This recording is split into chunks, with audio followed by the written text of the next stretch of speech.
Hi అండి. తమలపాకు హెల్త్‌కి మంచిది. అలాగే ఇప్పుడు తమలపాకు కారప్పొడి కూడా వచ్చేసింది. ఇది ఇడ్లీలోకి గానీ, రైస్‌లోకి కూడా బావుంటుంది. ఈ బెండకాయలు మనం ఫ్రై చేసేటప్పుడు అందరూ మామూలుగా కడిగేసి ఫ్రై చేస్తారండి. ఎక్కువ జిగురది వచ్చేస్తది. దానివల్ల కర్రీ అంతా చాలా ఎక్కువసేపు వేగుతది కూడా. ఫ్రైకి అంత బాగోదు. అలా కాకుండా దీన్ని ఒక కాటన్ క్లాత్ అది తీసుకొని దాన్ని కొంచెం తడుపుకొని ఆ క్లాత్‌ని గట్టిగా పిండేసి దాంతోటి ఈ బెండకాయలన్నీ కూడా మనం మంచిగా ఇలాగా తుడుచుకొని అప్పుడు అది ఫ్రై చేసుకుంటే చాలా బాగుంటుందండి.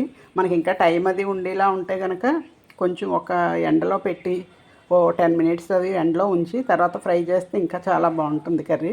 మీరు ట్రై చేయండి ఒకసారి. ఈ పువ్వులు చూడండి, నిన్న లలితాదేవికి పూజ చేసిన పువ్వులండి. ఇవి ఎలాగా మనం తీసేసి బుట్టలో వేసుకుంటే వదిలిపోతాయి కదా, ఇలాగ అందంగా డెకరేటివ్ చేసుకుంటే 2 డేస్ మనకి ఉంటాయి. చూడడానికి కూడా మనకి ఎంతో బాగుంటాయి.